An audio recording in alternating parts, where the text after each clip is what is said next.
இந்த ஜாதி பிரச்சனை எல்லாம் என்னைக்குதான் ஒழியுமோ? மனுஷனா பார்க்கணும்.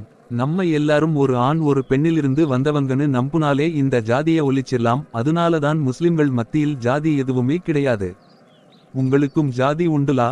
அப்ப ஷியா சுன்னி லெப்பை மரைக்காயர் ராவுத்தர் இதெல்லாம் ஜாதி இல்லாம என்னது? ஷியா சுன்னி ஷாஃபி ஹனஃபி மாலிகி ஹம்பலி இதெல்லாம் ஜாதி கிடையாது. இஸ்லாத்தை புரிந்து கொள்வதில் கருத்து வேறுபாடு கொண்டதால் ஏற்பட்ட பிரிவாகும். மரைக்காயர் லெப்பை ராவுத்தர் போன்ற பிரிவுகள் அந்த காலத்தில் அவர்கள் செய்த தொழிலின் அடிப்படையில் உருவானது.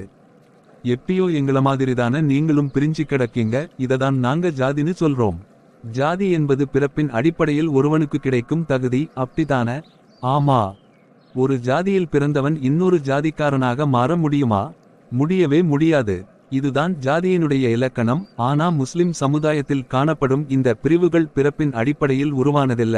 ஷியா குடும்பத்தில் பிறந்தவன் அவர்களது கொள்கையை நிராகரித்துவிட்டு மற்ற எந்த பிரிவிலும் சேர்ந்து கொள்ளலாம். ஷாபி என்பவர் ஹனபி பிரிவில் சேரலாம். ஹனபி என்பவர் ஷாபி பிரிவில் சேரலாம். ஓஹோ.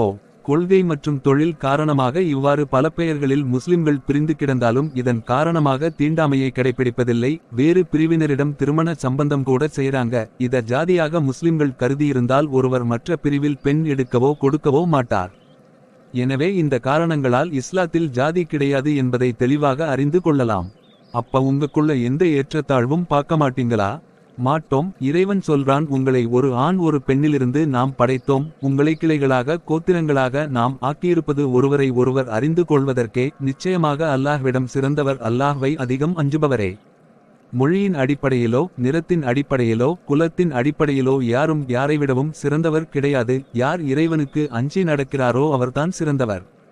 உண்மையில நீ சொல்றது எனக்கு ஆச்சரியமாயிருக்கு. ஜாதி வெறிபிடிச்சு திரியிற மக்களுக்கு மத்தியில இப்படியொரு சமுதாயமா?